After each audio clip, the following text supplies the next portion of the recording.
Assalamu alaikum. Ladies and gentlemen, welcome to the Institute of Marine Engineering, Science and Technology Technical Meeting. My name is Nikki Lignani, and I'm the Honorary Secretary of the Institute's UAE branch. Okay, we're hoping to have an enjoyable meeting. So for that, I would request you to put your mobile phones on silent, for starters. If there is an urgent call you need to take or make, then please leave the room as a courtesy to your fellow audience members. Obviously, if you have the right blue oils in your ships, then you won't receive these emergency calls. We all hope to have an interactive discussion with you all. In case you'd like to share your thoughts, please raise your hand, wait for the mic to come to you, and share your question or your comment. So we would appreciate you follow this protocol so that everybody has the benefit of listening to your comments or your questions. And we will hold back those questions and comments till the end. I will put up an agenda, and we have some notepads on the tables, so please pen them down, your thoughts, and raise them towards the end. We encourage you, please don't get me wrong, we encourage you to ask questions and share your thoughts, but I would request you to hold them back. Unless, of course, there's something extremely pressing on your mind that you wish to address at that very moment, then, of course, we'd be happy to take that on board. Okay, 1st of Jan 2020, we saw the video earlier from Camellia Cleantech. They manufacture scrubbers. Now, for those ship owners who believe scrubbers are not the way to go forward, who believe that alternate fuels are not the way to go forward, then the only option remaining are compliant fuels. And compliant fuels are basically residual marine fuels which need to be heated to be combusted, or you have distilled marine fuels which don't need heating. Pretty simple. But under each of these categories, you have several options.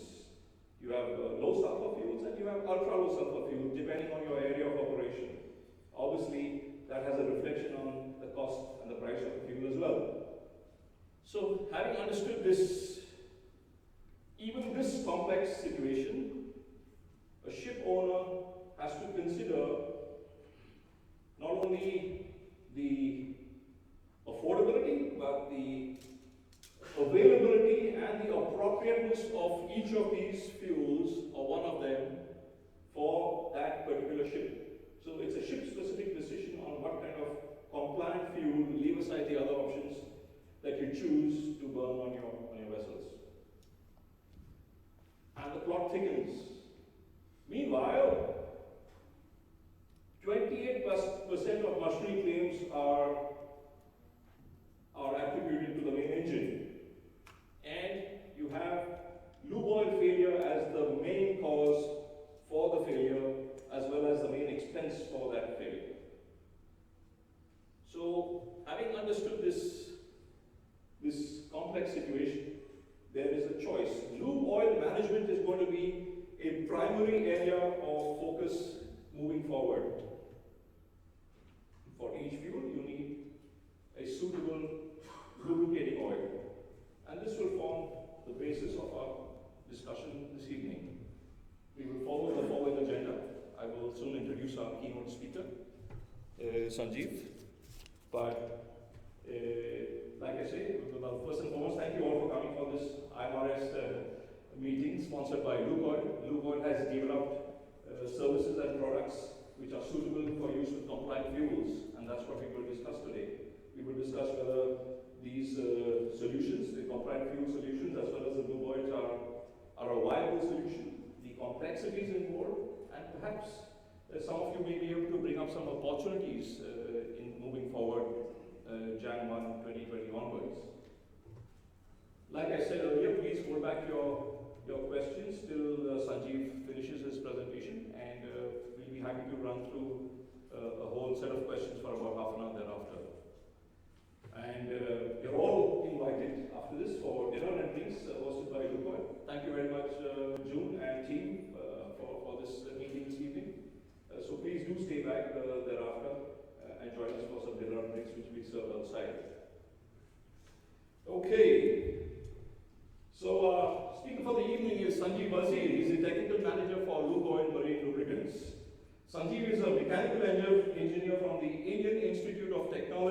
Mumbai. He sailed for over a decade on a variety of tankers, bulkers, and container vessels, up to the rank of chief engineer. After a stint as technical superintendent in Mumbai, he got involved with marine lubrication. Before joining Lukoil Marine in 2012, Sanjeev has worked with Chevron and BP Marine Lubes. Sanjeev is a member of the Institute of Marine Engineers India, the Tribology Society of India, and the Society of Tribologists and Lubrication Engineers. He is a certified lubrication specialist from STLE. He has published papers and articles on various aspects of marine lubrication. He has been a guest faculty on tribology and marine lubrication at various marine engineering training institutes in and around Mumbai. He's also held several training seminars on marine lubrication across Asia. Now, to enlighten us on the hot topic of IMO 2020 and the cool marine lubrication, it is with special excitement that I invite Sanjeev Wazir to join me on stage. Sanjeev.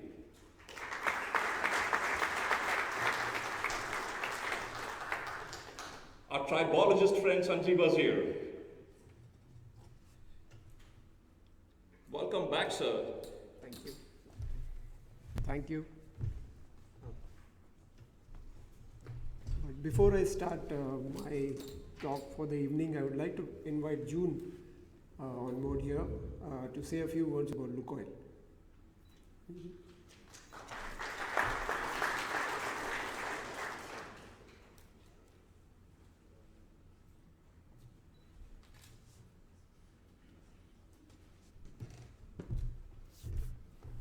Good evening, ladies and gentlemen.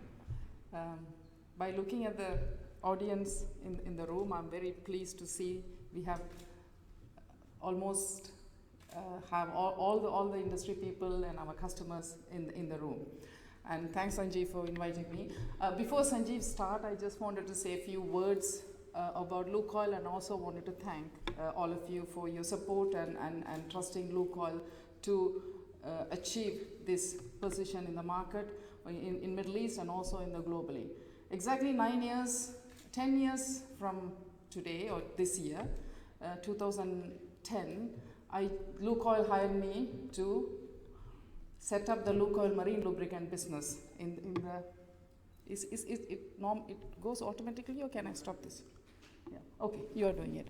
Okay.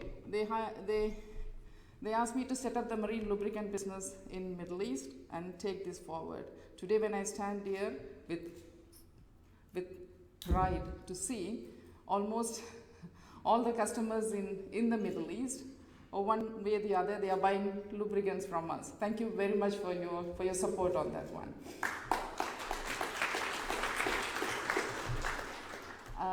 I know most of you know Lukoil is.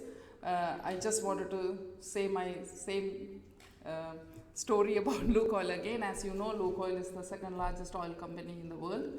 And until early 2000, we were not even focusing on coming up with downstream business. We were not even thinking of starting a lubricant production. But early 2005, Lukoil decided to bring their brand to the global market, and we set up the Lukoil Lubricants Company in Europe as a first international company to start the automotive and industrial lubricants.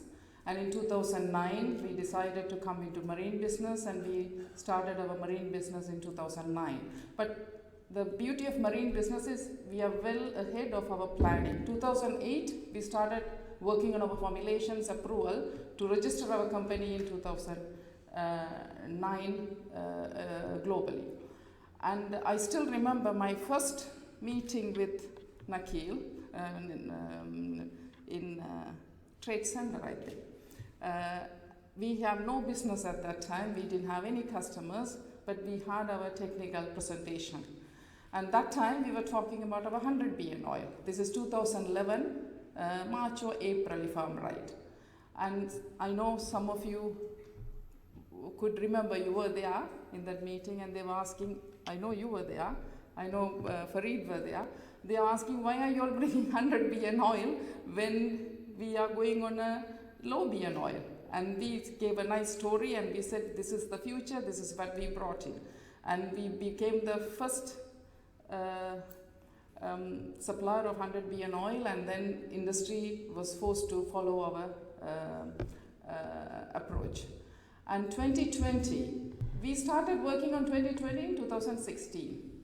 And Sanjeev will tell you in detail on the technical side. Our formulation was there, we started our trial, our technical team, this is what it could happen. And 2017, we had our approval from MAN and then Vatsala. And we started supplying for a few of the ships which are trading in ICA. And I'm proudly stand here and say, maybe if anybody wanted to challenge, you can challenge me. We are the only suppliers with the oil, with the performance, today standing with 3 years performance. And Sanjeev will give some detail. So I don't want to say not more about this thing. Why I'm saying is because we developed everything well in advance. We came with 100 BN oil. We were the first fully saturated, environmentally acceptable lubricants. We brought the ICO loop, which is going very well now. And there are certain for industry meetings. I was there. People were the industry. The industry people were asking, why are we going to mix cylinder oil and system oil? There could be so many complications could come. But I'm very happy to see there are so many systems like our system are in the market now. So again, we thought well ahead on those approach as well. And 2020, we said it could be a 40 BN oil because it's not only the BN for going forward, it's about detergency, and Sanjeev will give those details. But once again, ladies and gentlemen, I'm also happy to see this time few ladies in the room, because every time I see one or two, I could see handful of ladies. Thank you very much. I would like to see more ladies in future also. But ladies and gentlemen, thank you very much for taking your time and coming for this event or presentation. And we will also like to hear from you, your views on 2020, what's the challenges you may face or you think which could help us to be prepared more. Okay, with that I would like to invite Sanjeev. Thank you very much once again, ladies and gentlemen.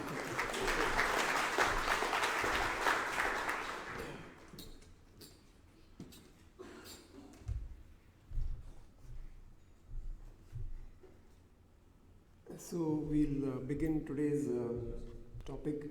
I would like to start with basically what is happening with the fuels. You know this part of it pretty well. All of you are from the marine field, that we're dropping to 0.5% and lower compliant fuels from 1st of Jan 2020. One of the IMO has allowed use of higher sulfur fuels also, provided we have scrubbers fitted, exhaust gas cleaning. And but lately there have been areas where exhaust gas, open loop exhaust gas scrubbers are being banned or not being allowed to be used. So that is one worry which has come up for people who have already fitted open loop scrubbers, and we'll talk about it a bit later. And quite likely in the future there is going to be many more of these ECA areas, so the ultra low sulfur fuel oil region is likely to grow further in the future also.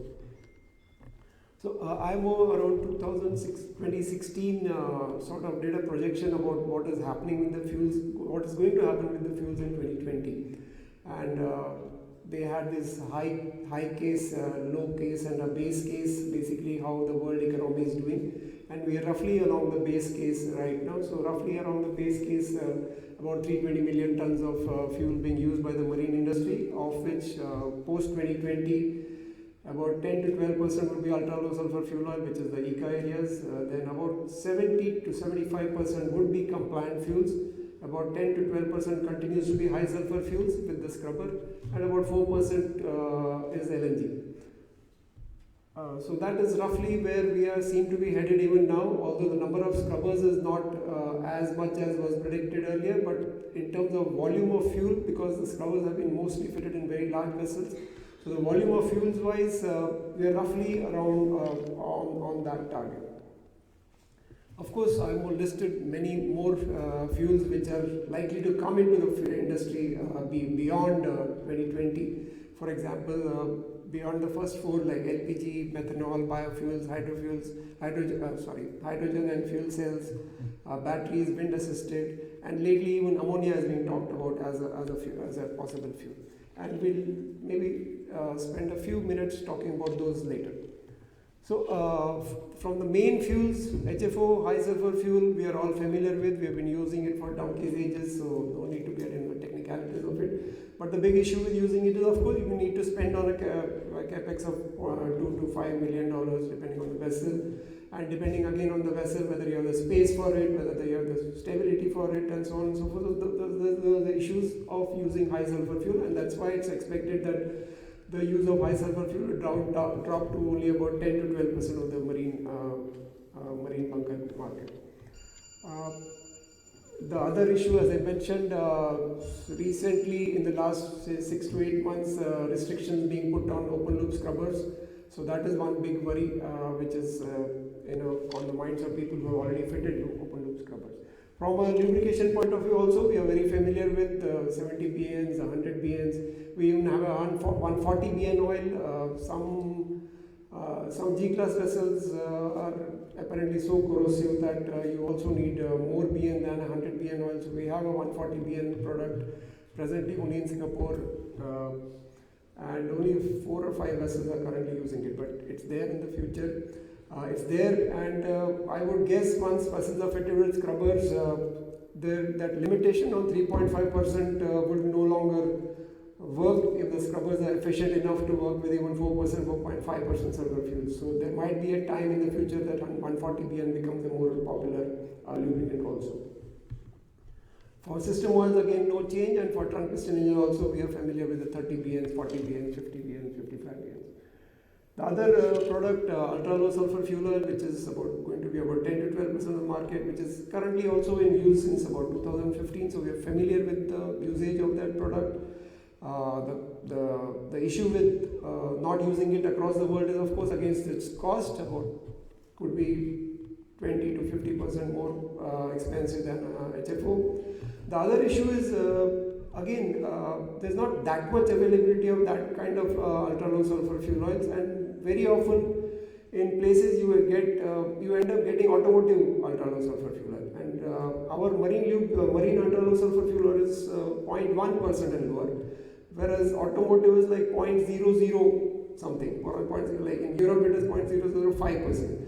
So the worries about there being too little sulfur or too much of BN additive, so the scuffing from too little of sulfur or too much of additive depositing on the piston, etc., that becomes much more accentuated when you get that kind of extremely low sulfur fuel oils. And those typically would also have poorer lubricity and lower flash points also. So that is a worry about expanding the range of ultra low sulfur fuel oil, that ending up with too much of automotive levels of ultra low sulfur fuel oil. This is the product, this is the group of fuels which is going to be the main fuel across the industry. Very low sulfur fuel oil, 0.5% and lower. There's not too much of experience with using it, so that's one of the worries. The other is, of course, its cost. Nobody is able to really predict the cost, but estimates are going again from 20 to 40% above HFO. HFO continues to be the benchmark for all these calculations.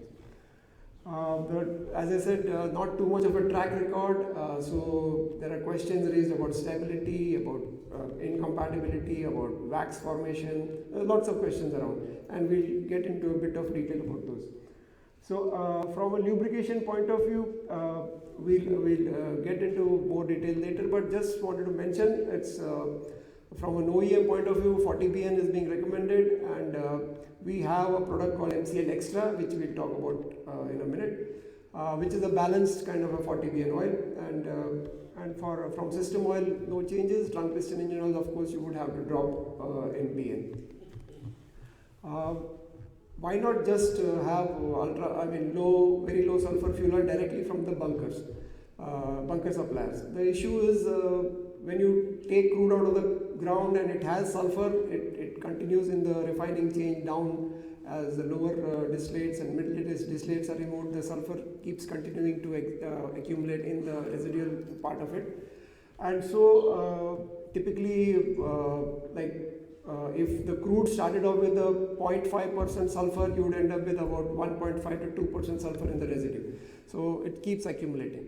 And there is not so much of low sulfur fuel, low sulfur crude around to directly give you to a very low sulfur fuel. So that's a limitation. So why not go for desulfurizing the fuel itself and then get to what we want? Desulfurization is a pretty expensive process. It's estimated about $1 billion and a 3-4 year kind of a project to set it up for a decent sized refinery. And not too many refineries are rushing in that direction. There was a rush many years ago when Europe went down that street. And so there are desulfurization, hydro-desulfurization plants across the world producing the kinds of automotive kind of level of low sulfur fuels. But at the moment, there are not enough to cater to our requirements, in entire requirements. So that is a big issue.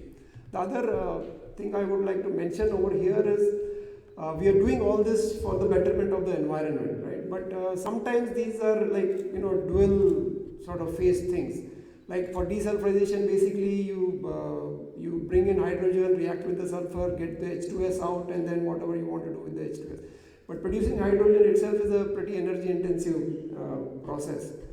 And then, so you're spending a lot of energy, you're pushing out a lot of CO2 just producing this H2S, hydrogen itself. And then secondly, this whole process takes place at very high pressures and at high temperatures. So again, you need energy to do all this.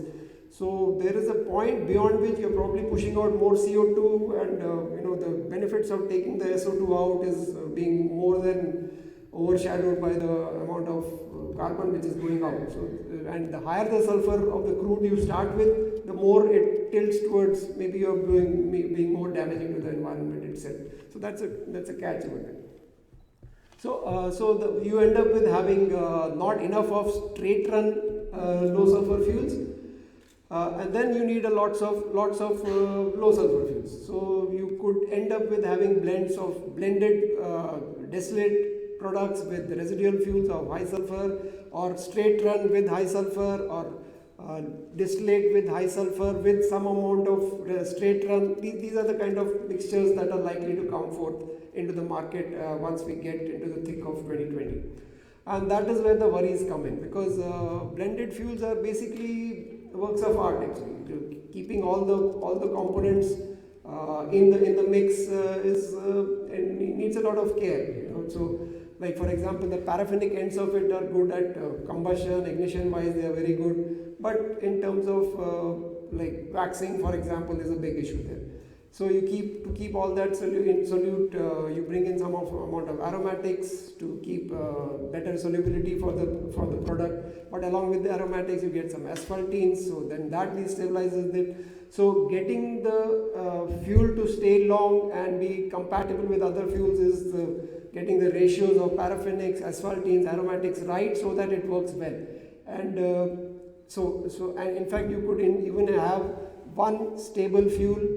And if it's mixed with another stable fuel, which also by itself is stable, and mixing them could result in changing these proportions of asphaltenes and aromatics and paraffinics, and that could be destabilized. So that is the other issue, incompatibility. So stability and incompatibility are big issues, likely to become major issues as we get into 2020, and that is the worry which OEMs have also been talking about.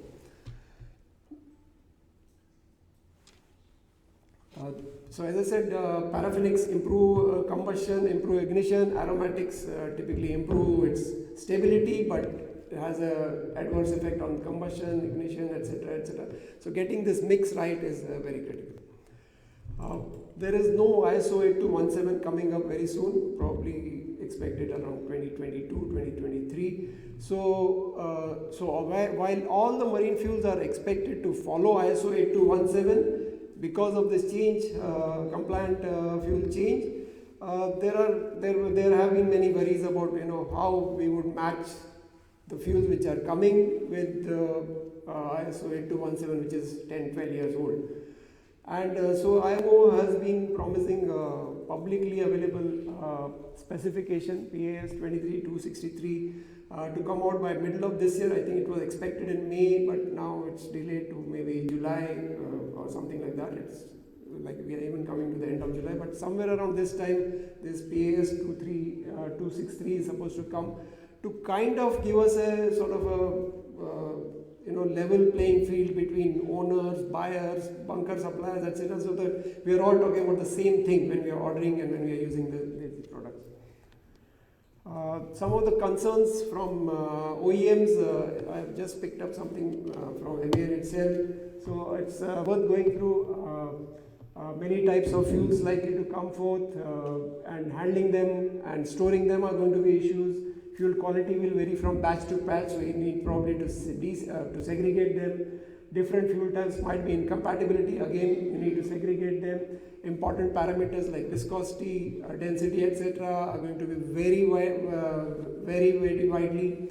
So issues with heating, issues with centrifuging, etc. These are going to be very big issues. In fact, MAN tested a bunch of samples of low sulfur fuels and came up with these very wide range of properties that they would have, going from viscosities dropping to about 7.54 CST to all the way to 800 to 360 CST. Densities like almost a 0.1% different in the highest and the lowest densities. So big changes, big differences in the kind of compliant fuels that they could get samples of and they tested. So just to sum up the worries, stability, compatibility, ignition and combustion properties, cat fines, low viscosity, acid number. Some of the low sulfur crudes happen to be higher in acid numbers also. So that is the other worry coming about. Cold flow properties and some unusual fuel mixes coming up. So I think we talked about bulk stability, but basically just once the asphaltenes come out of solution, it's not easy to put it back into solution. So getting that stable product is very important. And going forward, this the total sediment tests, total sediment existing or total sediment potential, they're going to be really important tests for us to focus on when you get the fuel report. Compatibility, as I said, is the other big issue. Even to supposedly stable fuels, when mixed, could be incompatible, and there are standard tests for checking incompatibility, and I would guess going forward sort of a test kit for incompatibility might be a standard feature on many ships which are using different kinds of compatible fuels. These were the big issues which OEMs brought, that if you have a fuel which is predominantly from the distillate end of the refining complex, so that would need a different kind of a cylinder oil, something closer to a current 20 BN, 25 BN oil. Whereas if you have a compliant fuel which is coming from the residual end of the refining complex, that would need something different. That would have require the additives which are required more for residual fuels, whereas the earlier one would require additives which are more for the distillate fuels. So you could end up having to have two varieties of cylinder oils on board when you're moving to compliant fuel, because you never know what kind of a compliant fuel you would end up with. And that is some idea that we also picked up on. As June mentioned, we've been working on it since 2015, and we came up with something called the MCL Extra, the Navigo MCL Extra. We used to have a 40 BN oil called Navigo 40 MCL. We withdrawn that and brought this into the picture. So this is a product which is a balanced 40 BN product, which has the capability to deal with both ends of the fuel mix. From the distillate end or from the residual end, we have the capability with increased detergency and dispersancy, etc., so that it can deal with all of these fuels. So that is the beauty of this product. Tested as usual, 4,000 hours of MAN, I think 5,000 hours of Wärtsilä. So in May 2017 we launched it. May 2017 we launched it. And so we, as June mentioned, we have more than 2 years of experience now with actually using this product. So that's why we say, as our ad says, 2020, we are ready for it. So it was launched in May 2017. We had the approvals from MAN and Wärtsilä before that. So it's a very well approved product and now a very well tested product. You could say 2.5, almost 2 years, more than 2 years of experience now. For a year, there was silence in the market, so we were a bit worried. Maybe we've gone too far in a different direction. Again, this happened earlier when we went with the 100 BN oil and everybody else was going with the 55 and 60 and 57 BN oil. So again, we sort of branched out in a different direction. But towards the second half of 2018, there was a flurry of sort of press releases and reports, etc., from our major competitors that they are also working on something similar. So it's obvious that the standard 40 BN oil is a worry for most people, and something like what we have created with the MCN Extra is what is coming into the market, and hopefully they would also be available, at least they have announced that they should be all available by end of this year also. LNG is the other big product which was in that list of products, about 4% as I said.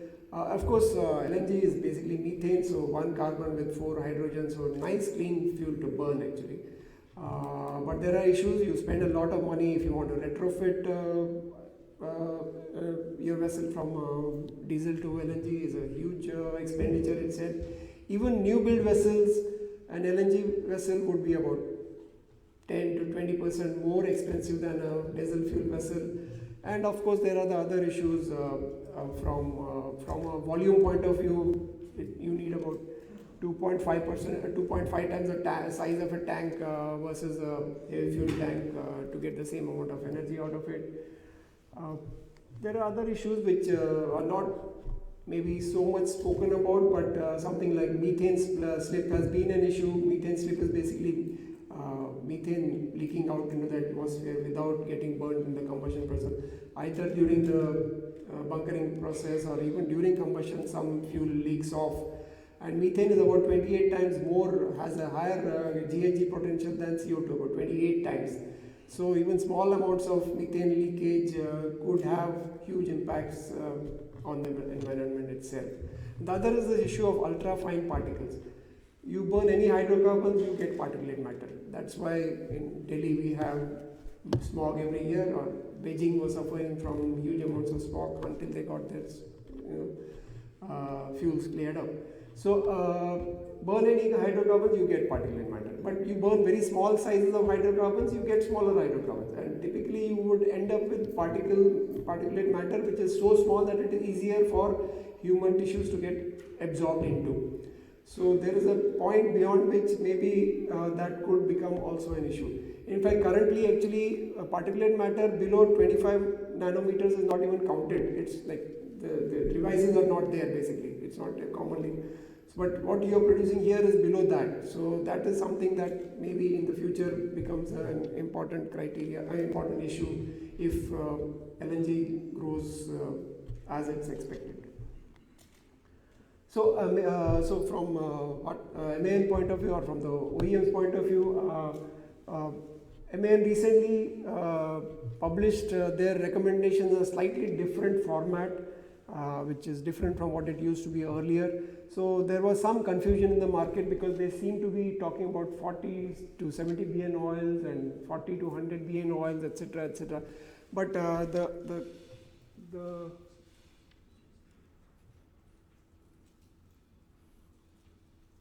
this part was being missed out. Start by using a 40 BN oil. So what basically the explanation for all this, recommending all of this is that 99% of the vessels which are moving to compliant fuels will work with 40 BN. But there might be some vessels which will still have corrosive issues, still have deposit formation for which 40 BN is a bit less. So they might be forced to move to a 70 BN or a 100 BN oil. But 99% of vessels will be on, who are on compliant fuels will be on 40 BN. There will be a very few exceptions which might not. Like for example, today we are supplying 140 BN to a few exceptional vessels. So similarly, start with a 40 BN oil, see how things are happening. In most cases, the 40 BN will do the job, and then there might be one or two vessels, in maybe 100, which might require something higher than 40 BN. That's what they were meaning to say.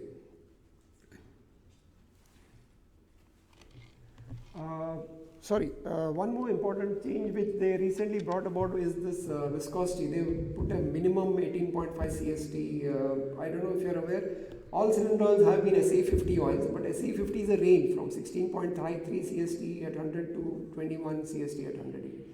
And you have a variety of products in the market. There are cylinder oils like ours which is 20 CST, but there are products which are 19, 18 CST and 17.3 CST and so on and so forth. And they are all SA50, so they meet the requirement. But oil film thickness is basically proportional to the viscosity. So if you have a 20 CST oil, it produces a certain oil film thickness. But if you have an 18 CST oil, it produces 10% less oil film thickness. So there's a difference. They are not the same. And why it continued was because Wärtsilä always used to have this minimum 18.5, but like I said, MAN just used to specify SA50, and because MAN had such a huge role in this market, so there were products which got a special dispensation from Wärtsilä to continue to be used, although the viscosity was a bit lower. But now I think that's sort of even up. So the other thing that we have, as June mentioned, is the ICOLube unit, which is being very successful, and so successful that two major players are also now trying to push there, like MAN is talking about that ACON unit, and Wärtsilä IMarEST, who have originally brought something called a blend on board unit. They're also trying to push that product now. But basically, it's a I don't know if you're aware, we've talked about it in some earlier sessions here, but those who are not, it's a very simple unit, uses the basic idea was that all these new vessels are using 100 BN oil, but not all the time they are burning 3%, 3.5% sulfur fuel. So how about diluting that sulfur in commensurate, say you're using a 22.2% sulfur fuel, how about diluting that 100 BN down to maybe 60 BN or 65 BN or something using system oil. So this is a simple concept, using system oil to dilute 100 BN down to the BN that product, that fuel requires. So that was the basic unit, very simple unit. And it helps optimize your cylinder lubrication. You're not putting too much of BN in it, and you're cutting down your cost because system oil is like much cheaper than the 100 BN cylinder oil, so that helps to optimize your cost, helps to optimize your lubrication. And it's worked very well. Now the first unit was fitted in 2013. This is that unit, about 1.8 meter by 1.8 meter by about 1 meter. So many retrofits we've done. First unit, it was this is from that 2013, so we now have 6 years of experience with that. Working very well. Basically, the unlike usually like for example, you do a sweep test and you end up with, or you over a period of time you end up with, this is the feed rate for this sulfur content. So, and when the sulfur content changes, you change the feed rate. Here, what we do is we do cylinder scrape down analysis and we fix the feed rate. And then when the sulfur content changes, the BN of the product changes. The film is having more or less BN depending on what the fuel sulfur is. So it's a much simpler process. The engineer has to only feed in the sulfur content, and then the unit does the calculation and what's required. So going forward, post 2020, of course, pre 2020, we know whether we are with scrubber or without scrubber, high BN oils, 140 or 100 or the 70 BN oil is the standard nowadays. And then when you go into the ECA areas with the extra or with the ultra, and post 2020, of course, with the scrubbers, it continues to be the same thing, and without the scrubbers, of course, this is what the compliant requirement is. And vessels fitted with ICOLube also with scrubbers, everything remains the same. Without scrubbers, of course, you need to go down, and but you need use the ICOLube to produce that product. So again, there is some saving there, and optimizing the fuel, the lube to the required fuel, to the fuel. Moving on to trunk piston engine oils, what happens there? This, by the way, is an interesting slide before I move further. This is the average sulfur content of bunker fuels on an annual basis, total bunker. and of course it drops to its lowest in 2020, but it goes up again. This is IMO's this thing, sort of indicating that scrubber fittings are going to go on. It's not ending. So there are likely to be more scrubbers down the line, and there are more. So the requirement for heavy sulfur fuel is not going away very quickly.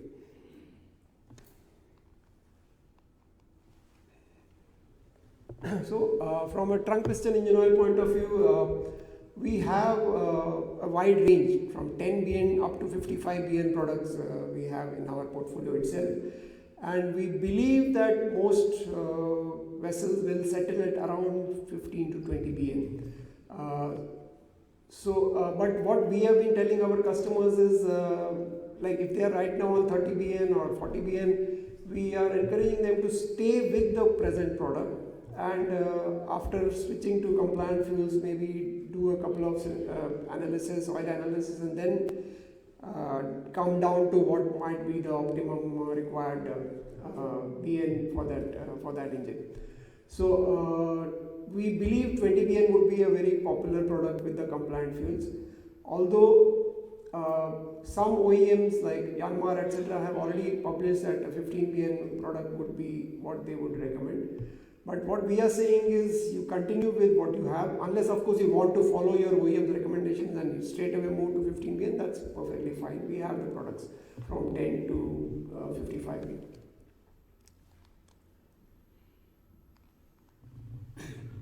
So going forward, some considerations towards reaching 2020 is one would be of course how much of high BN cylinder oil you need to maintain. Certainly from now onwards, if you're not already done it, you need to match the ROB of high BN cylinder oils if you're not fitting scrubbers, of course.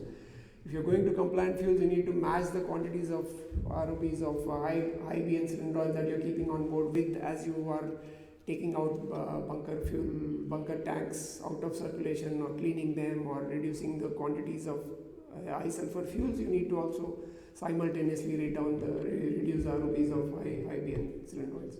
Of course, the high BN and the low BN cylinder oils are miscible and compatible.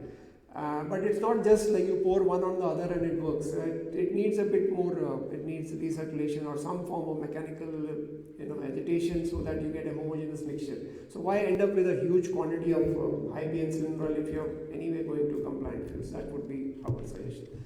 The other is, we keep hearing this, slow steaming might become again a major thing. And so again, cold corrosion, although we are not talking about very low sulfur fuels, as I said, most engines don't behave the same way, so there might be engines which again tend to have cold corrosion issues. Then MAN, for example, has recommended changing all the piston rings to Cermet type rings. Currently it's only the top ring which is the Cermet ring, now but they're suggesting changing all the piston rings to Cermet rings. Then, as I think Nikhil also mentioned, you have fuels which are very low in viscosity, or you have fuels which are high in viscosity. So what do you do with the excess steam when you have a fuel which is low in viscosity? So that is maybe many owners are now fitting secondary condensers, etc. Because what do you do with the fuel? With the steam.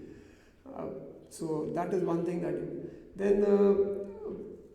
Many years ago, actually, adding additives to bunkers on board was quite prevalent. But going forward, I think this might become again a very important thing to bring in additives for lubricity or pour point or asphaltene dispersants, etc. Might become quite a common practice to have these additives on board, and the kind of fuel that you get, you add some additives on board.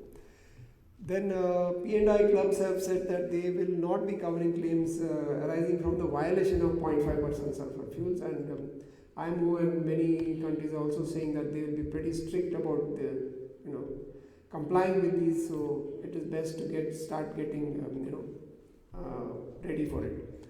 And then we spoke about open loop scrubbers. Some research has come out, one from CE Delft, which shows that the wash water which is going out from open loop scrubbers, the values of these controlled products are like less than 0.1% of the accepted values. So it's really pretty clean, the water. So it's quite likely that more of these works, if they come out, it might be possible to overturn this idea of banning open loop scrubbers in some of these closed areas, etc. Because it's not apparently really damaging the water. So probably there is hope for open loop scrubbers also, that the ban in some places might go away. Just to sort of bring it all together, IMO has worked well since 2013, so that is one path towards complying with getting the right lubricant for whichever fuel you are using. Then we have this MCL Extra, which covers the bulk of compliant fuels. There might be exceptions, and we have the products for the exceptions and the scrubbers, scrubber fitted vessels also, the 70 and the 100, and if required the 140 also. From trunk piston engine oil point of view, again we are very well covered in terms of BN, from 10 BN to 55 BN. So going forward, we see how the vessels are behaving and we adjust. We will go with the BN that best suits that vessel for with compliant fuels. So from that point of view, we believe we are, as I said, ready for 2020. Of course, some uncertainties do remain. Fuel cost is one big uncertainty, and the quality of the fuel and how it's going to behave with other compliant fuels. Those are still uncertainties, but we believe we are well on the way to being there for the customer. And of course, one big question mark is always, when is our customer going to shift to compliant fuels? Because that's going to decide when we start stocking the extra in the levels that currently we are stocking 70 BN or 100 BN, because that's going to be a huge shift in the volumes of this. So be in touch with your lubricant suppliers and keep them informed about what your plans are towards moving towards compliant fuel, so that we can also plan accordingly, because it's all a big thing, because the additives which are used for the additives for this is different. So we need to stock it accordingly. We need to have, like as I said, this product has been available in 2017 worldwide, but there is going to be a time when the volumes are going to be suddenly switching. So the storage tanks need to be ready, the barges need to be ready. So earlier the better. That's what we want to say. Just a few words about the fuels which were also mentioned as sort of also ran. It so happens that all of them are actually fuels which are currently in use, because there are one or two or a few vessels which are already using all of these fuels. So, and some of them have obvious advantage, like LPG is like maybe 1/3 the cost of LNG in terms of OPEX and CAPEX and so on and so forth. Of course, flashpoint is an issue, but we never backed off from a challenge. So we'll change the IMO to accept lower flashpoint. Change the ISO to expect. So in fact, that is what is expected. Like when gas came in, they already reduced the flashpoint. So that is not an issue. Methanol, again, a very widely traded commodity, widely available, and production can be increased quite rapidly. So that's also an interesting fuel, and already some vessels are using it. Same with biofuels. The first generation biofuels were coming from food crops. So it raised the prices of food crops and became a big issue, right? And then they moved to bio wastes, forest waste and plant waste. And now there is a generation of biofuels coming from algae. Algae captures CO2 and chlorophyll works, and then you produce biofuels. And apparently you can target your biofuel to mimic exactly some particular fuel. So biofuel like diesel, biofuel like heavy oil, something like that. So it's something that would be a sort of a plug-in. You get that product and put it directly into your tank. So that's something that could be an interesting thing if it becomes commercially viable. Same with say hydrogen fuel cells. There are vessels which are already using it. I think last month ferry in San Francisco Bay was launched using this kind of a technology. There are vessels in Norway already using it to carry ores across batteries together with this hydrogen fuel cell. And then wind assisted, also of course a very ancient form of marine propulsion, but all these America's Cups and all those races have kept technology of wind propulsion quite up there, very sophisticated. So and of course I think in the 90s or early 90s, I think Japan already had commissioned 4 vessels smaller bulk carriers with wind assisted this thing. So again, a technology which is there, which maybe in some parts of the world or in some legs of voyages could become an important means. Ammonia also has again become an important this thing, because basically for ammonia you need low cost energy to produce the hydrogen, and in areas where hydrogen is where electricity is low cost, instead of going through the methane going from the natural gas to producing ammonia, if you go from directly water electricity to produce hydrogen with low cost electricity, then ammonia production becomes useful, pretty reasonably priced, so it becomes also a possible fuel. So these are fuels which are currently in use in some form or the other in some vessels, so don't be surprised if some of them really take off within the next, say, 10 years or so. So that brings me to the end of what I wanted to say, but I'm open to questions.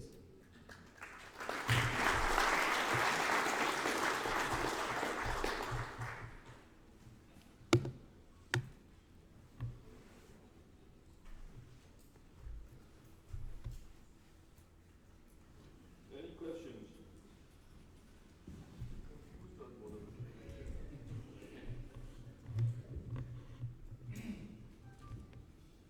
I have a suggestion. Suggestion first.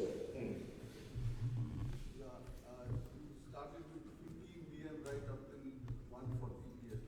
And old guys like us don't remember which one is which. So why don't you just say XYZ 15 and XYZ 20 and XYZ 140? Okay. All along, actually, all our products have been like that. Like our cylinder oils, for example, have been Avigo 40 MCL, 40 BN, 50 MCL, 70 MCL, 100 MCL, and 140 MCL. These are the standard products. We have actually purposely or intentionally removed that 40 BN from this name, MCL extra.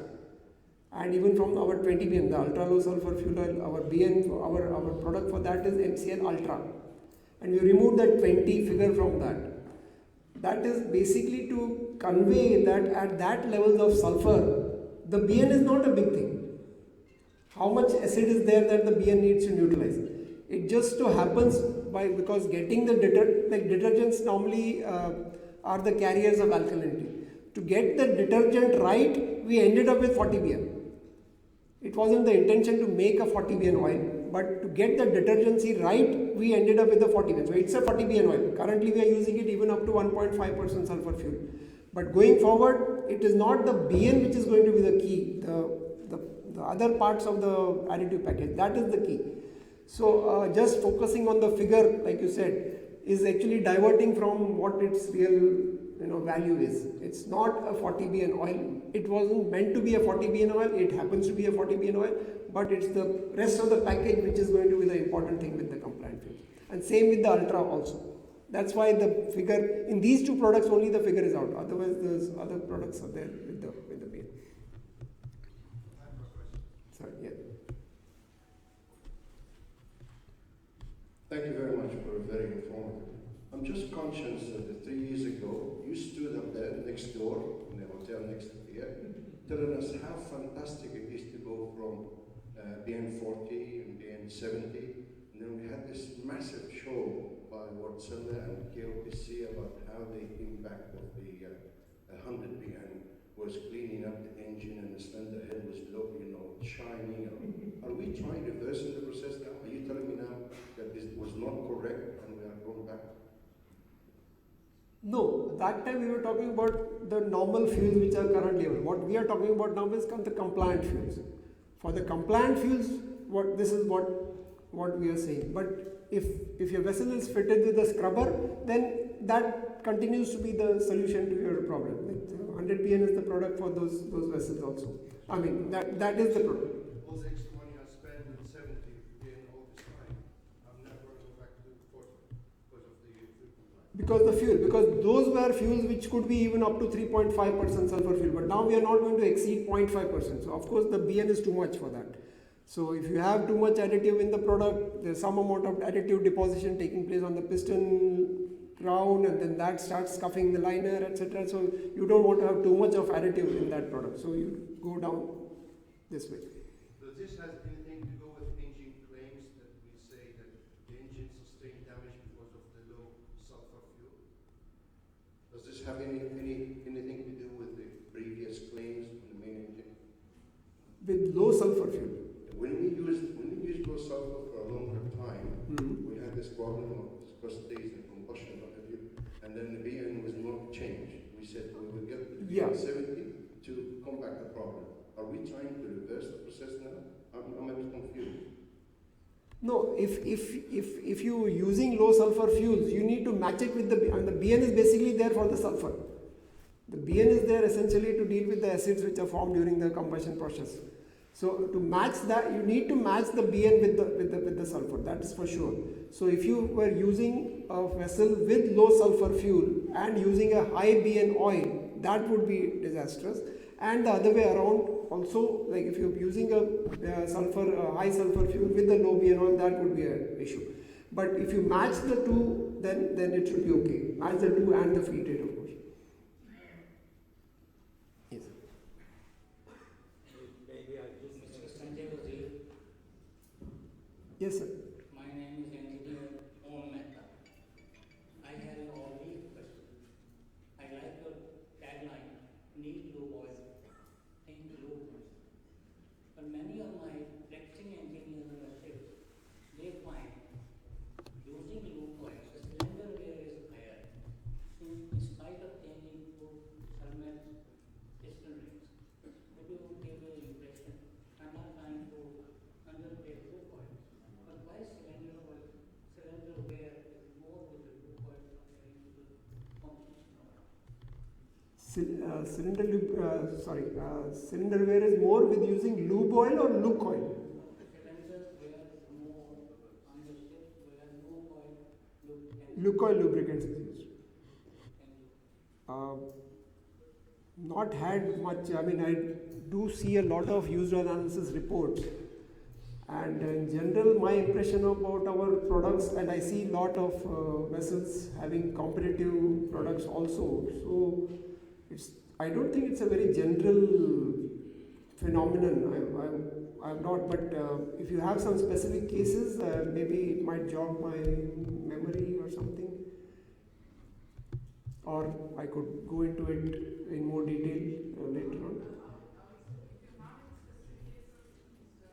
I mean, if I have seen those reports, maybe I might remember what the issue was, or if you can give me the names later on, I can go through my database and see what the issue was. But offhand, this is not there's a very rare kind of a complaint actually we are coming across.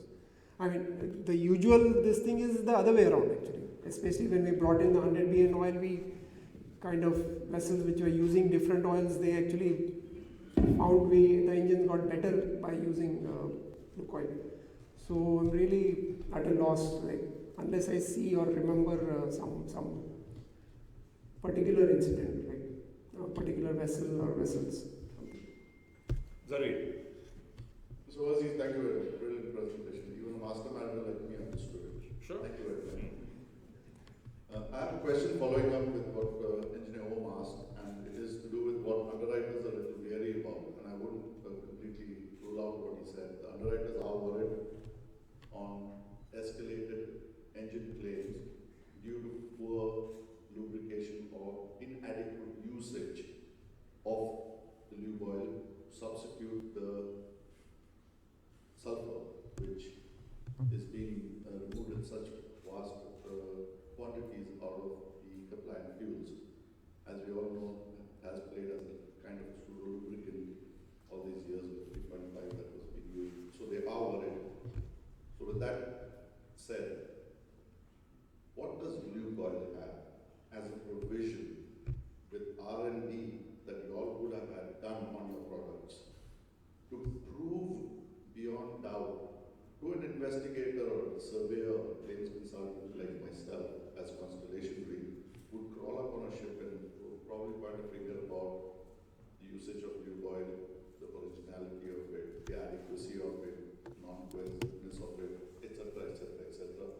Would you have something that you would be able to put put across on your websites or available to claims consultants like ourselves if we have ever come across a new oil product on a claim like that?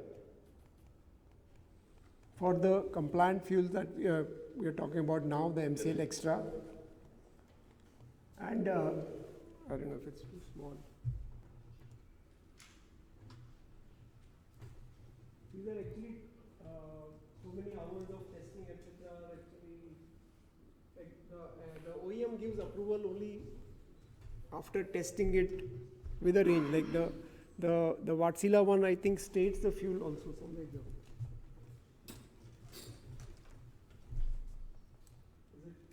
Somewhere here, I think, from 0.1 to 1. They tested it in the range of fuels, and then it's like 4,000 hours or 6,000. I don't exactly remember the figures. Same with MAN. In fact, it might be a surprise to you, but the 100 BN oil, when we introduced it, we were the only oil which was actually tested. We went through a full 6,000 hours with Wärtsilä and 4,000 hours with MAN before we got the approvals. We were the first. And there was a time in the industry where suddenly, when these vessels, new vessels, started coming into the market, nobody else had the 100 BN oil. So I'm sorry to say this, but MAN gave blanket approvals. But the engine manufacturers would have. They encourage as much Competition. They would probably give 15 other competitors of yourselves. I'm talking about from claim perspective.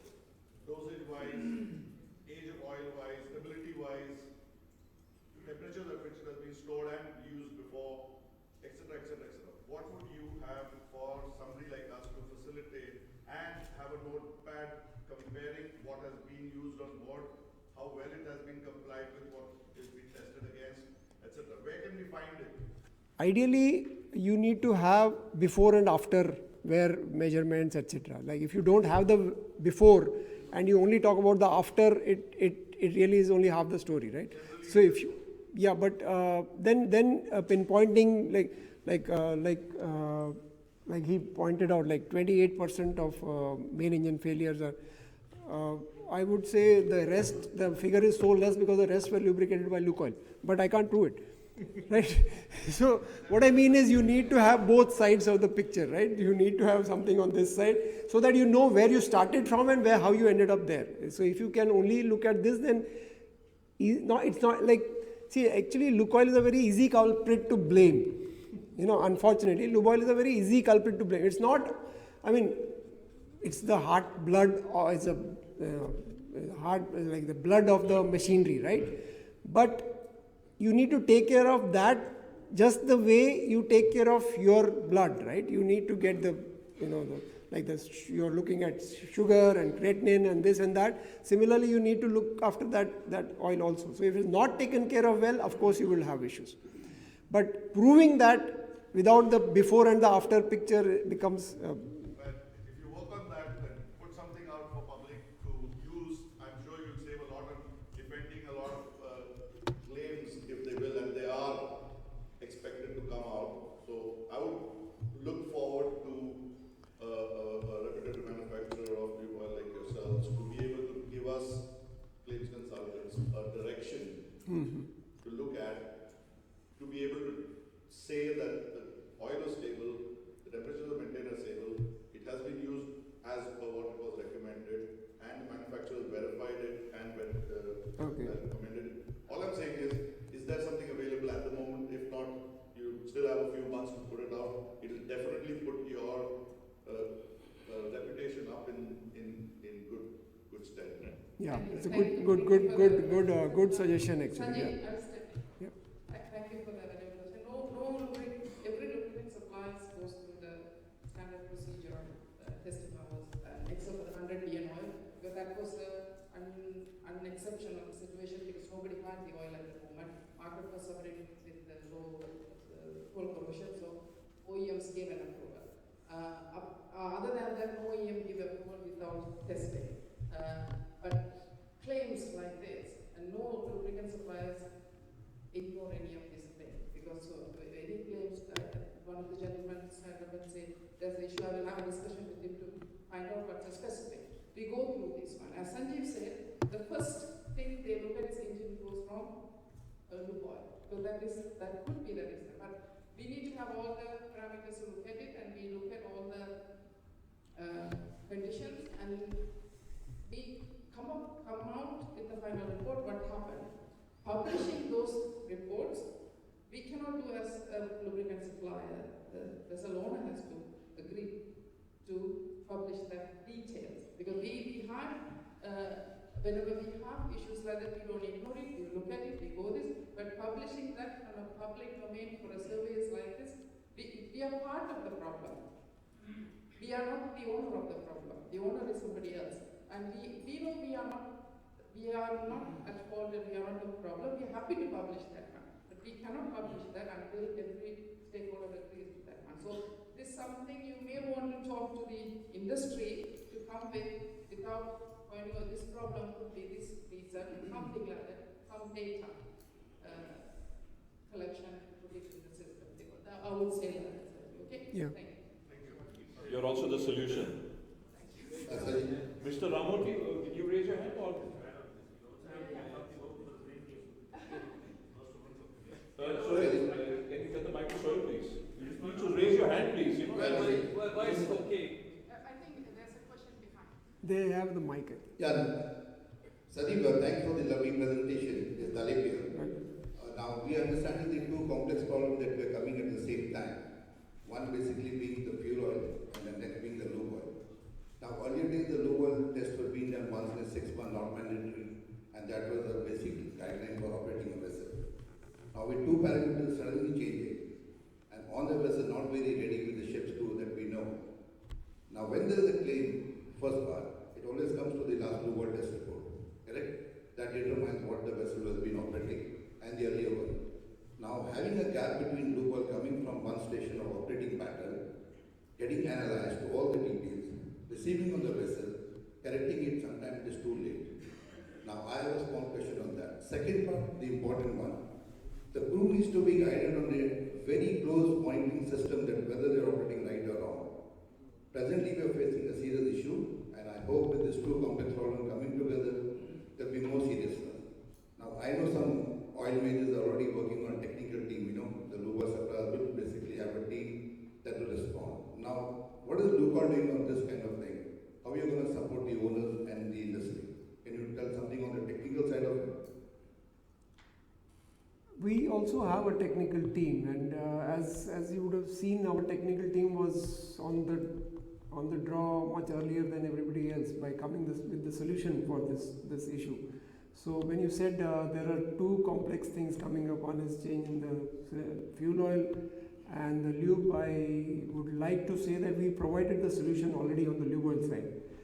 But yes, as I said, we will be doing, actually now for most vessels, cylinder scrape down analysis become quite common. So that gives a very good guide as to what is happening with the combustion space. So we would encourage even vessels which are not still doing cylinder scrape down analysis to go ahead and do it.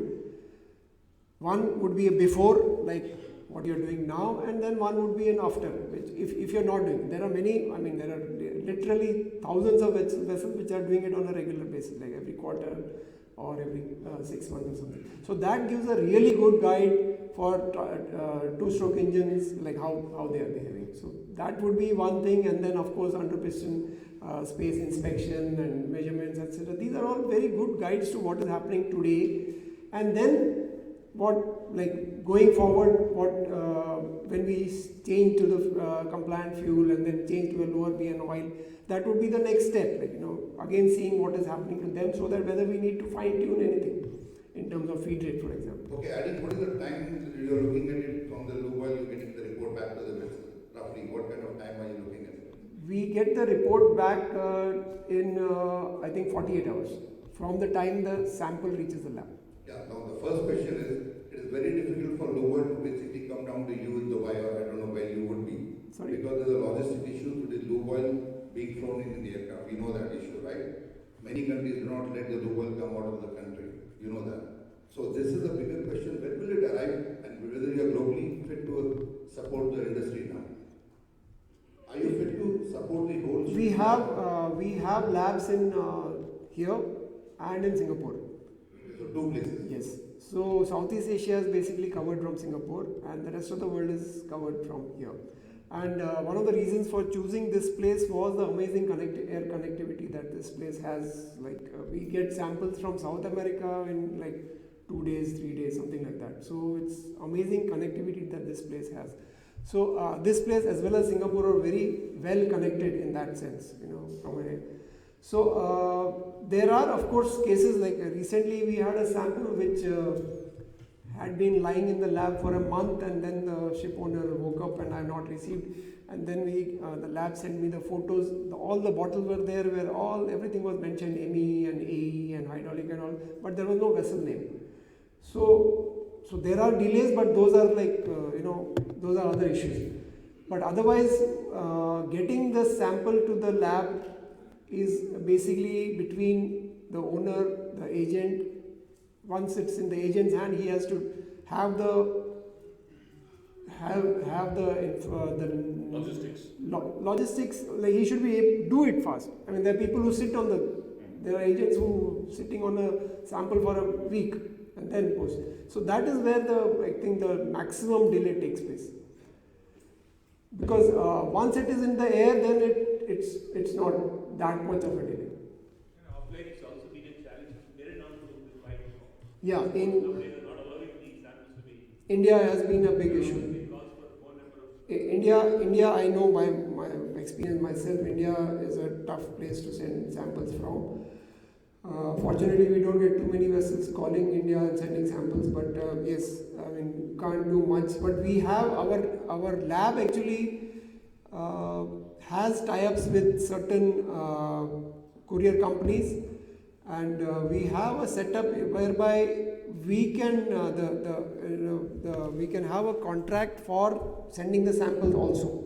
Like along with our sample pack, there are 2 or 3 envelopes, and every time you need to land a sample, you send us the information, and we send you a code which you put in, and then the lab's courier company then takes care of the logistics. So we have that setup also. If you're interested, we can get into that detail also. Just one more question. Your MNC extra you're talking about is good enough for a 0.5%? It's good enough for 1.5%. What about for 0.5%? 1.5 to 0.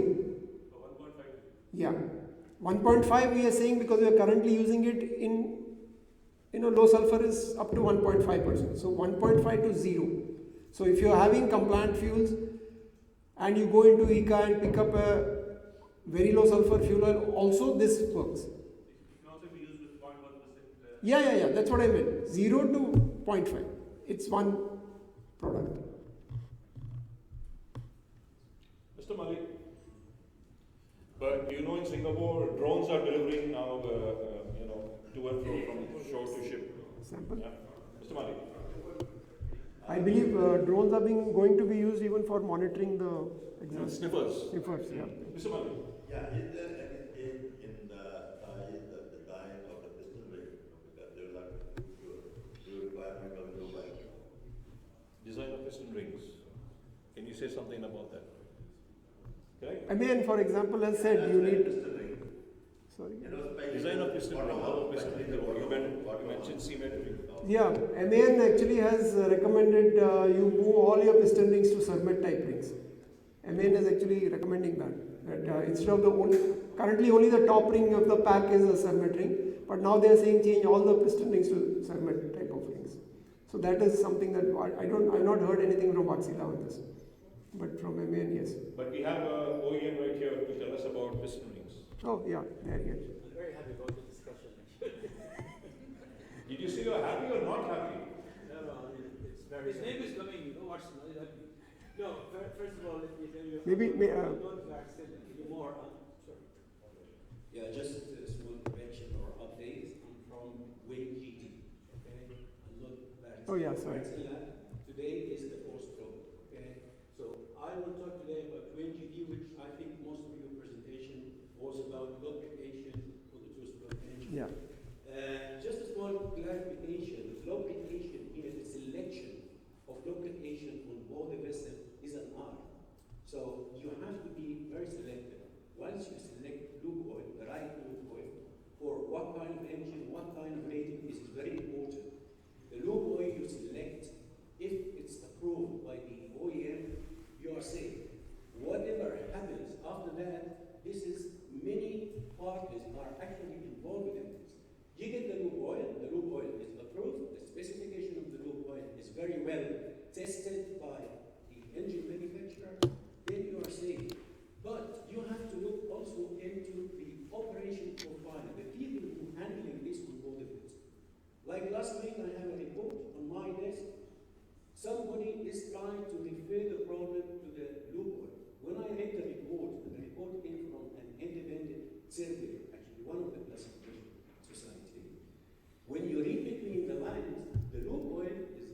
done where the engine was old, and that was not supposed to be, so some particles and small fines has actually ingressed into the lube oil.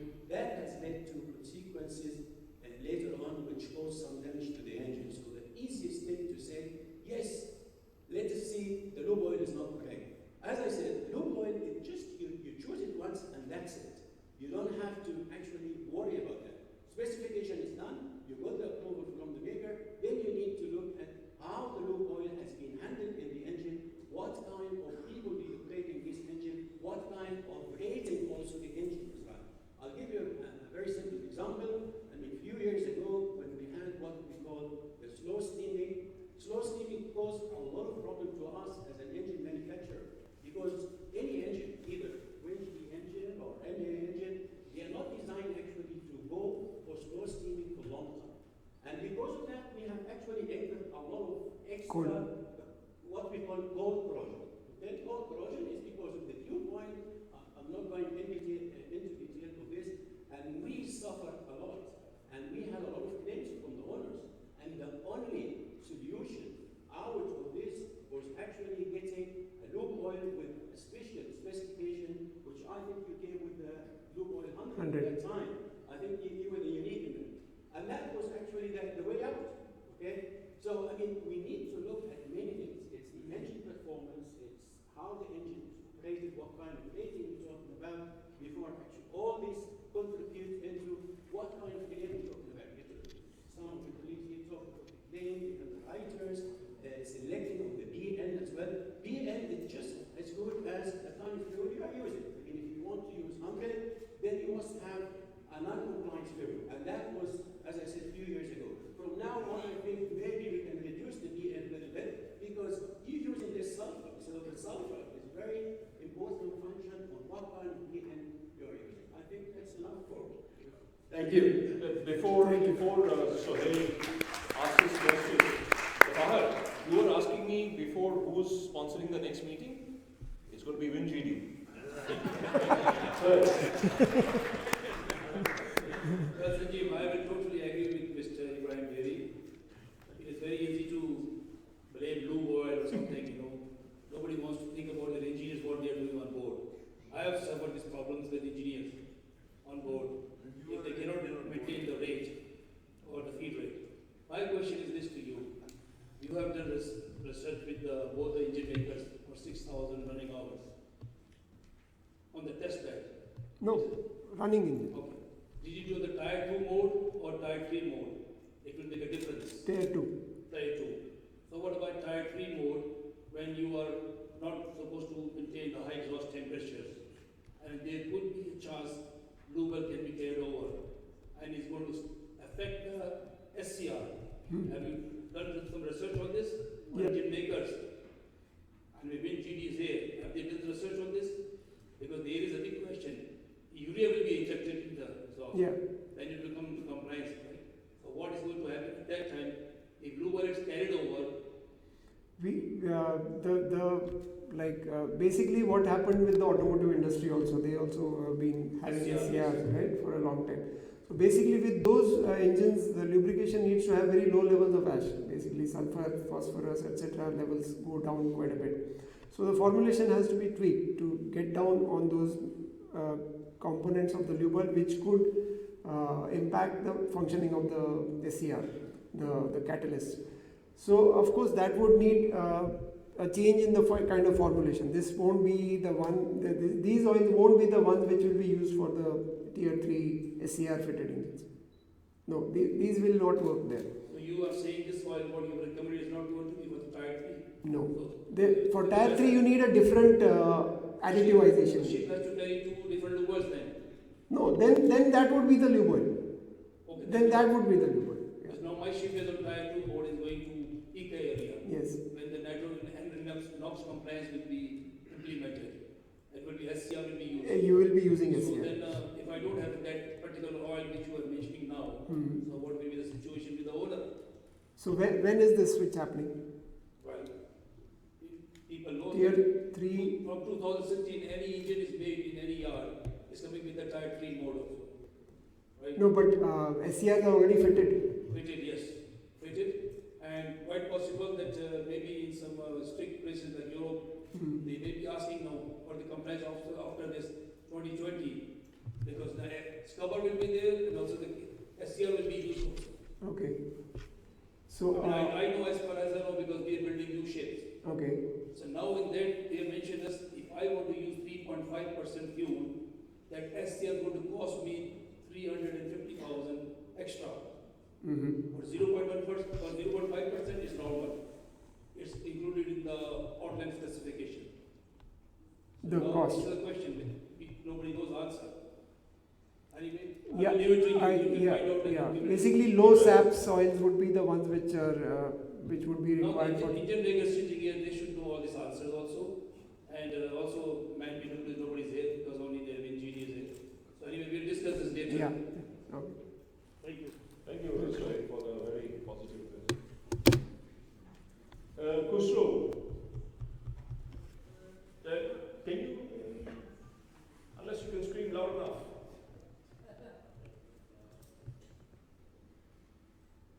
Thank you for your presentation.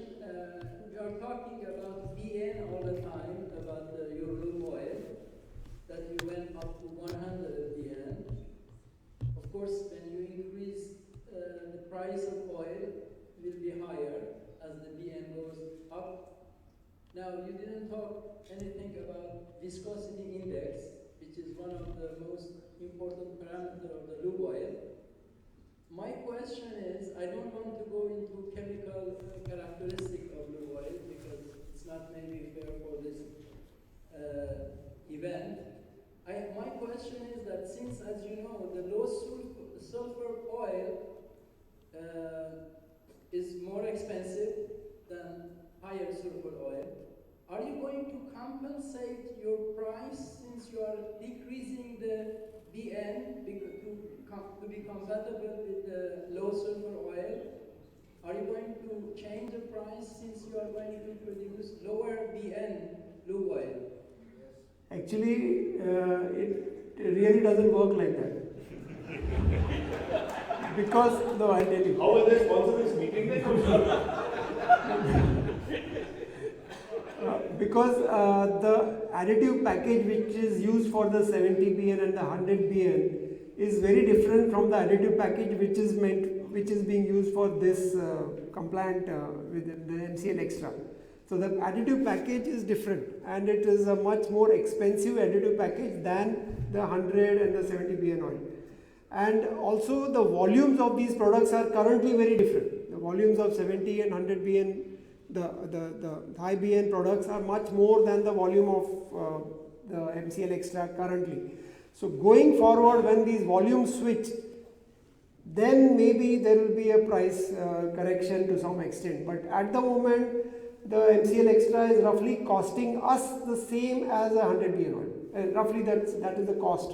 So cost wise, it's a bit more expensive than a 70 BN oil. Have you done any research on viscosity index? Are you trying to increase your viscosity index of your lube oil? Sir, most two-stroke and medium speed four-stroke engines actually are using monograde oils. At higher speeds they use multigrade oils, but most of our oils are monograde oils. So monograde oils have a certain viscosity based on the base oil. So that roughly is 90-95 viscosity is the base oil, which is the product that you get. Most trunk piston engine oils monograde and most cylinder oils that you get are roughly 90 to 95 CST. 90 to 95 viscosity index. Yeah. All these products. But when you move on to engines which are like high speed engines, there you will have like a multigrade oil 15W40. Their viscosity index plays a role because there it becomes more important, and also in equipments which are subject to too much of ambient temperature change. For example, hydraulic equipment. So marine hydraulic equipment, for example, high viscosity index. So that's a 150 VI versus an engine oil which is a 90-95 VI. So those are the conditions in which VI plays a really big role. But at the moment, for example, for trunk piston engine oils, we maintain the oil temperature within a small range, like between say within 5 10 degrees of, from top to bottom. So the change in viscosity is not so much as to adversely affect the oil film thickness. But when you move to areas where the temperature change is big, that is where you need a very high viscosity index to manage that. So neither in our medium speed trunk piston engines nor in our slow stroke speed engines currently the conditions are such that you need to have very high viscosity index. But high speed engines, yes. Hydraulics, yes, there are areas where you need very high viscosity. In fact, our marine high viscosity index marine hydraulic oils are like 150 CST, but aviation is like 350 CST, 350 VI, sorry. So there are conditions where you need even higher. Similarly, one of the hydraulic oils used for remote operated valves, 15 viscosity CST 15. Also typically if it is operated for cold regions etc. would go with a higher viscosity index than the normal hydraulic oil also. So there are conditions where you need viscosity index plays a big role, but not everywhere. Currently not in our cylinder oils, not in our trunk piston engine oils. Thank you. They are all monogrades. Constant. Monogrades. No, viscosity doesn't remain constant. It changes, but it changes more rapidly than a multigrade oil. So viscosity index drops like this with temperature. For a multigrade, it will be like this. So it's like a 15W40 is working like an SAE15 oil when it is cool, and like an SAE40 oil when it is warm. Whereas an SAE40 oil works like an SAE40 oil. Interesting. Yes, Arvind. Mr. Wazir, thank you for a good presentation. You know I've always done the point. You will move further. Just a quick question. You covered most of the aspects, but one of the aspects that you left out was the feed rates. Currently, we are running on very low feed rates. Feed rates. You left The out feed rate. concern with is feed rates. Feed rates. Yeah. Can you get it? Yeah, got it. The feed rates have, you don't touch on that topic, or maybe I missed it. Can you specify the change in the loop oils, what would be the feed rate like with your current fuel or current loop oil that you're putting? We would go with the current feed rates for compliant fuels. Whatever is the current feed rate, and as usual the cylinder scribbler analysis etc. under piston space etc. would then tell us where we need to be. Like again, for example, Sanjeev, can I sorry, Sanjeev, can I state something? yeah. Wouldn't you feel it safer if we increase the feed rate back to about 1 plus and then gradually bring it down rather than recommending that we go straight with the existing feed rate?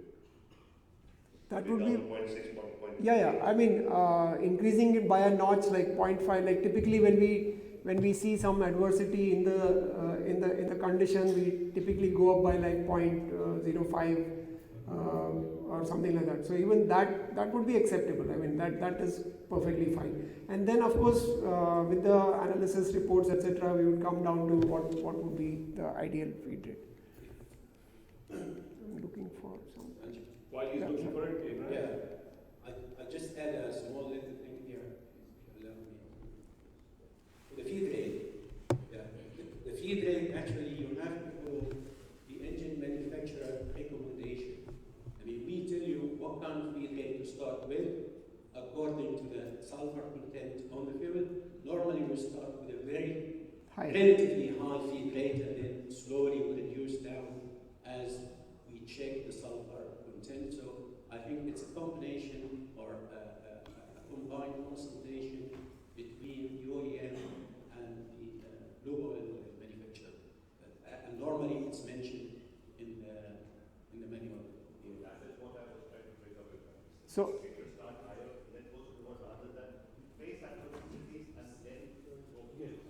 yeah, that would be ideal. I mean, but many vessels which are,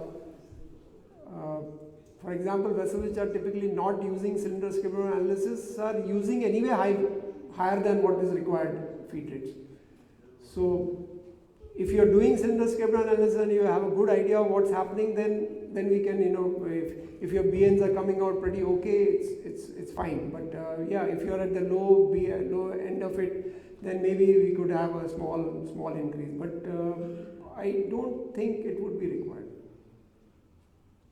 And and for the low BN products, now the guidelines in terms of residual BN and FE and all is also going to change. You know, the guidelines like how much is allowed to be dropped, and so like if starting with a 40 BN oil, what would be the minimum BN except because those earlier graphs for the red and the green etc. Now that has to be different from this. Yeah. My name is Farid Ahmad. Mr. Sajeev, I congratulate you and Thank you. appreciate your presentation. Thank you. Very good, very informative. I just would like to know the laboratory analysis like cylinder oil, SDA. Will the frequency of doing the SDA after January 2020, the frequency will be the same, or it will reduce the frequency, or what will be your take on that? I would think that the first cylinder scrape down analysis after switching should be as early as possible, maybe within a month of switching, so that we get an idea that we are on the right track. You're using a different type of a fuel with a different type of lube oil, like what Arvind was also talking about. So maybe the first one you might need to bring forward if it's scheduled for like June. You might want to do it in maybe February or March or something like that, so that you have some running experience with that, and then we have the objective result of how it is behaving. That would be, and then see, take it from there. Like how if we are going to change something, then maybe we could do it one more with a shorter interval than the usual. So what will be your guidance for the owners, for the operators? Firstly, you do the sampling first, do the benchmarking after January 2020, and later on. Yeah, it's correct. Afterwards, I think if we don't change now the sulfur content is not going to change very dramatically. It's going to be between 0.1 and 0.5, right? Right. So that impact is not going to be huge, and the BN is 40. So we don't expect that much variation. Like for example, today sulfur content will go from 1.5 to 3.5. So that has a huge impact, and so you might need to do it more frequently. Whereas here the sulfur content is not going to be very dramatically different, So I would say the same kind of frequency which is currently, but I would see the first CSA after changing to compliant fuel should be within, maybe 500 to 750 hours of operation or 1000 hours of operation or something. Because why I'm talking about this, because the sulfur content will be lesser, and there will be lesser chances of the cold corrosion. And basically we are doing the SDA for two things, like iron, ppm of iron, and the residual BN. So when you are reducing the sulfur so drastically from 3.5 to 0.5, which means that there will be lesser chances of cold corrosion. So that's the reason I Yeah.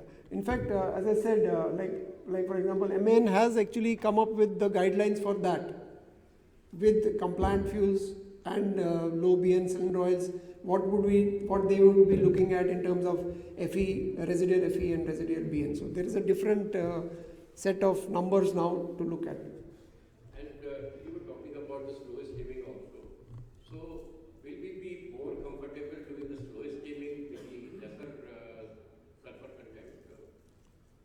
I would expect so, but depends how slow you go and how decent the fuel is in terms of combustion, etc. But yeah, I would expect that would not have so much of an impact as we used to have. You're doing the slow steaming at 0.5% sulfur, and there will be more chances of cold corrosion than you're doing at 0.5. I would expect. Thank you. But you don't really have a choice there, do you? You have to just go on. 3.5 doesn't exist unless you have a scrubber. So you got to live with it. And do we have to live with no more questions also? Captain Sun, that's the last question that will come from Captain Sun. I believe that you have distribution systems established in all the countries for the fuel.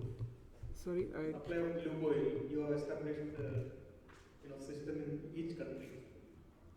we have 63 countries. Supply. No, not the production, supply. Supply network. We can supply over 900 ports, so 160 countries. Not 160, I think 60. 160?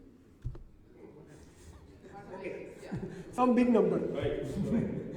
900 ports, yeah. For us, the only user side, we are more interested to know what is the health of the engine from the analysis of this logo, correct? Generally, you will come to know, anybody will come to know what is the, what is the result. But what I understand now, so far, you have already 2 laboratory established, one in Singapore and one in UAE. Is there any plan to increase having one each, testing system in each country, so that end user will be able to benefit and he will be able to come to a conclusion faster than what we have today. And also one more thing, now I understand that the one of the logistical issue is transporting this sample collected from the ship to the laboratory. So is it possible that you can avoid that one and have a testing system at the port itself, maybe a floating one?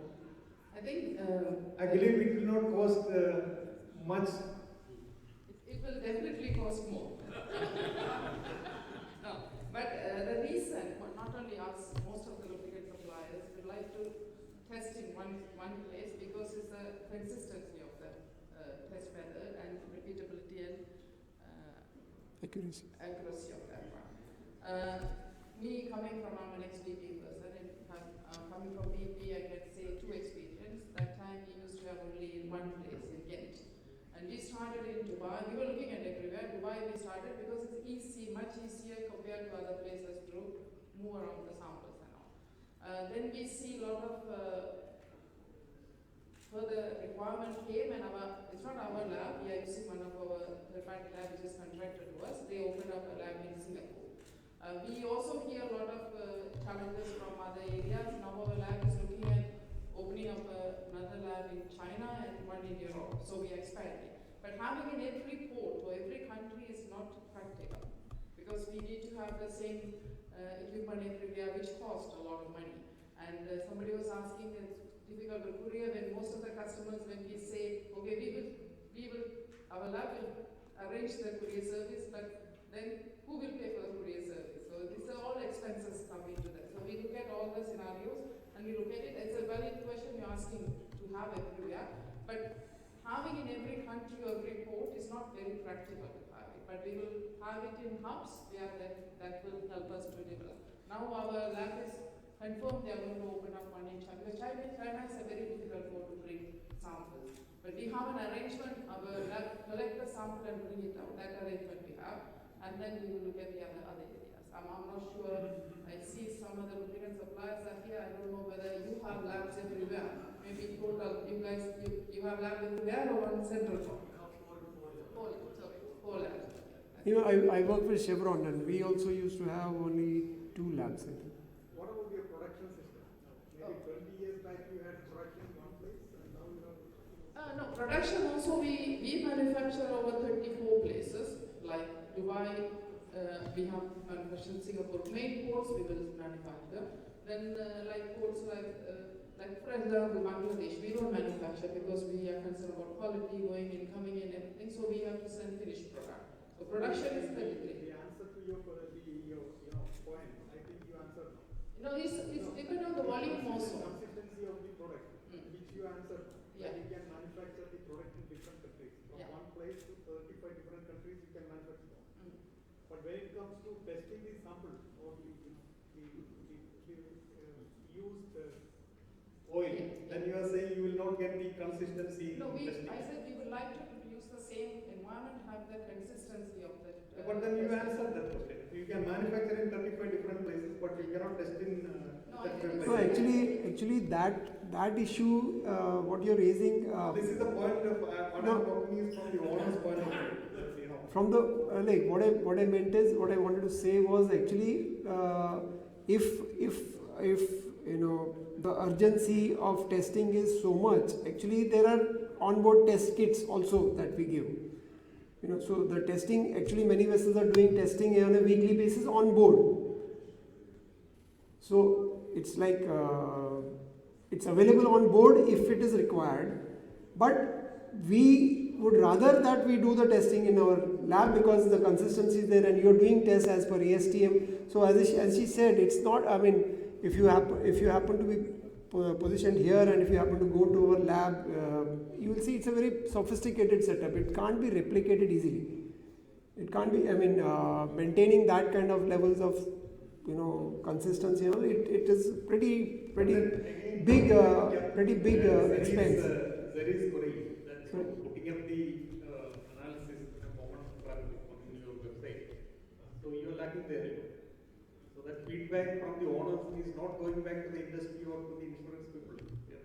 The claims are handled. Like for example, this question of China being a difficult place to send samples from is already being actioned, you know. So that's a place where you apparently need a local place. That's good because you know your network has increased, so you are trying to increase. But what I'm saying is, you know, this is one point where the actual end user needs to get it addressed. But that you are not addressing.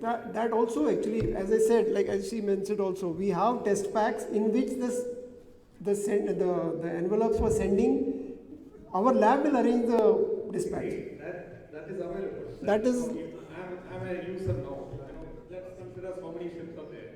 You're supplying to all of us, but you are having only testing at this place. But what we need is a each table. Is that possible? I don't think it will be feasible. It won't be viable. It won't be viable.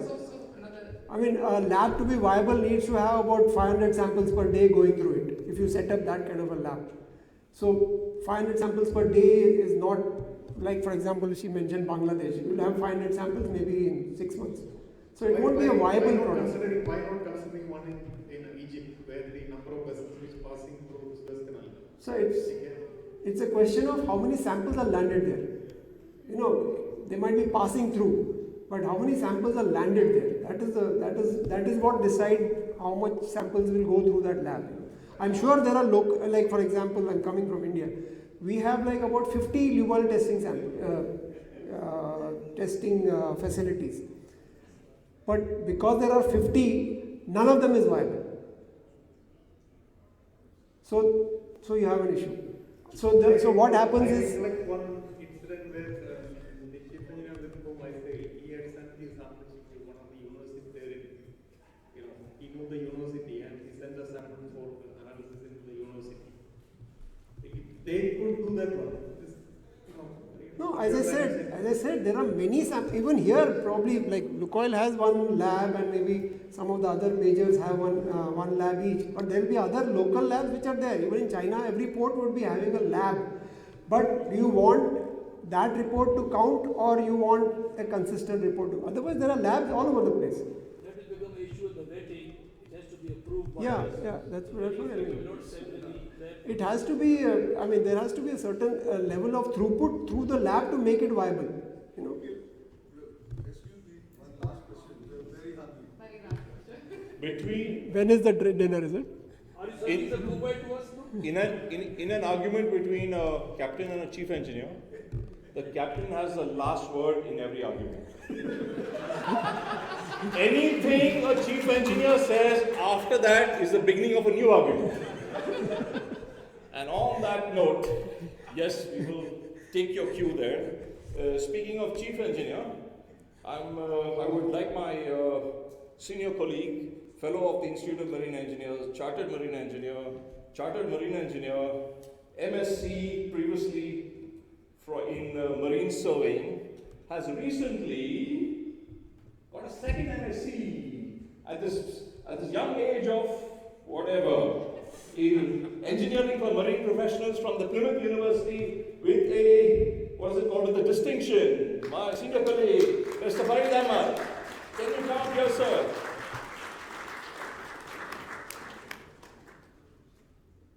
Farid has a little token of our appreciation from the Institute for you, sir.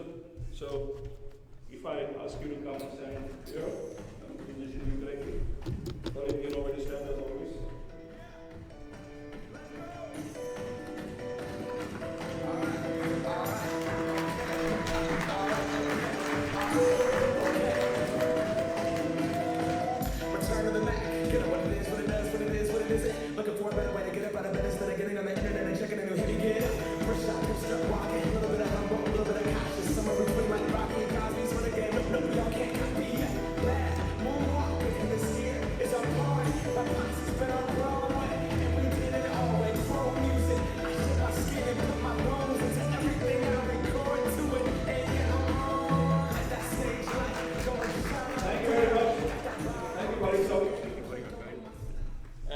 very much, Sanjeev, for an excellent presentation. Obviously, I always say, if they don't ask you questions, then something had gone wrong. But you know, we had to really control it with my series of.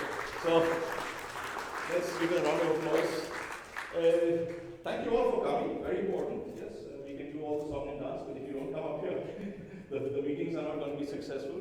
I talk on behalf of both the IMarEST as well as on behalf of Lukoil. Let us give a round of applause to Lukoil for the sponsoring today's meeting. Thank you very much for Lukoil team. It's been a pleasure to work with some of you. Obviously, what we try to do at the IMarEST is UAE branch is to try to facilitate job creation if possible. And here's, I think the writing is on the wall, as they say. There is a vacancy for an engineering superintendent at Marshall Shipping. It's for, well, more or less a junior superintendent with 2 years experience, preferably on tankers and container ships. I mean, that is a condition that they would desire, but anybody is most welcome to contact Mr. Mohandas if you know him. If not, then obviously get his contacts from me later, but there are